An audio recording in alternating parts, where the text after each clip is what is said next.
আসসালামু আলাইকুম প্রিয় শিক্ষার্থী বন্ধুরা। আজকে আমাদের রোগী হচ্ছে রোকেয়া। রোকেয়ার আজকে আমি শুধুমাত্র ফলো আপ দেখাবো। রোকেয়ার আগে আমি বেশ অনেকগুলো ভিডিও দেখিয়েছিলাম তোমাদের, আর আজকে রোকেয়ার আমি দেখাচ্ছি। আগে রোকেয়া দেখি তোমার চোখের এই জায়গাটায়, চোখের ওপরে এখানে পাতায় বেশ একটা বড় টিউমার ছিল। সেই টিউমারটা কিন্তু এই যে ভ্যানিশ হয়ে গেছে শুধুমাত্র থুজা ওয়ানে, মাত্র একটি দানায়।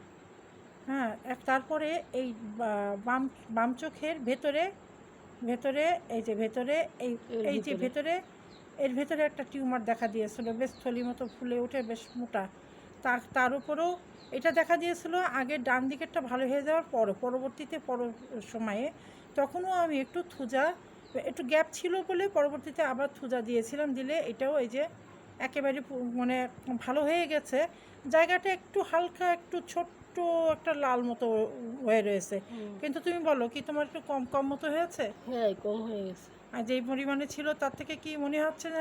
এক দেখে মনে হচ্ছে যেন ভালো হয়ে গেছে। দেখে মনে হচ্ছে ভালো হয়ে গেছে। সেটা ওর ভেতরে একটুখানি হালকা লাল মতো আছে। আশা করি ভিটামিন চলছে, আশা করি ইনশাল্লাহ পুরোপুরি ক্লিয়ার হয়ে যাবে। তবে দেখালাম যে এটা ক্লিয়ার কিন্তু হয়ে গেছে, এই যে নেই, কিচ্ছু বোঝা যাচ্ছে না। এই যে একদম স্বাভাবিক, একদম স্বাভাবিক। তবুও একটা রেস্ট থেকে যায়, সেটা যেন না থাকে, তার জন্য অপেক্ষা। তাহলে আমরা দেখাচ্ছি, যেহেতু ওর অন্যান্য লক্ষণ, টিউমারের সাথে ওর অন্যান্য আমি লক্ষণগুলো নেওয়ার চেষ্টা করেছি, কিন্তু অন্য কোনো লক্ষণ আমি পেলাম না শারীরিক লক্ষণ, না মানসিক লক্ষণ, ইচ্ছা অনিচ্ছা কোনো কিছুই আমি ওর সাথে মিল করতে পারলাম না। কিন্তু যেহেতু মায়াজমের ওপরে সাইকোসিস মায়াজম থেকে টিউমারটা আসে, যার জন্য আমি সেই দিক বিবেচনা করে থুজা দিয়েছিলাম। তার থেকে কিন্তু টিউমারটা আল্লাহর রহমতে একদম একদম পুরোপুরি ভ্যানিশ নেই, তাই না? একদম নেই। এখন এইটাও প্রায় ভালো হয়ে গেছে, তবু এটার একটু রেস্ট রয়েছে সামান্য। সেটা আশা করি পুরোপুরি ক্লিয়ার হয়ে যাবে।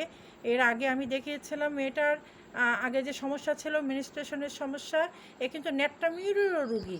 সম্পূর্ণ নেট্রামিউরের যত শারীরিক মানসিক লক্ষণ আছে, তোমরা যারা নেট্রামিউর পড়েছো তোমরা জানো, সমস্ত কিছু কিন্তু চিত্র এর ভিতরে ছিল। সেটাও আমি বিস্তারিত ভিডিও তোমাদের আগে দেখিয়েছিলাম, বেশ অনেক দিন আগের কথা তোমাদেরকে দেখিয়েছিলাম। তখন আমি নেট্রামিউর 1M মাত্র একটি দানা দিয়ে ওকে চিকিৎসা করেছিলাম। ওর মেনস্ট্রুয়েশনটা বা মেন্সটা মানে ক্লিয়ার হতো না, মাসের পর মাস চলে যেত কিন্তু মেন্সটা হতো না। তারপর নেট্রামিউর খাওয়ার পর থেকে ওর মাথার একটা মাইগ্রেনের সমস্যা ছিল, সেই দিক থেকে ও ভালো আছে। আর ওর এখন নিয়মিত মেন্স হয়। এখন তুমি বলো, সেই থেকে আর কোনো সমস্যা হয়নি তো? হ্যাঁ, এটা প্রায় অনেক মাস হয়ে যাচ্ছে নেট্রামিউর দিয়েছি, সেই থেকে আল্লাহর রহমতে একটা স্থায়ী একটা সমাধান এসে গেছে। মেন্সের ব্যাপারে আর কোনো সমস্যা আল্লাহর রহমতে হয় না।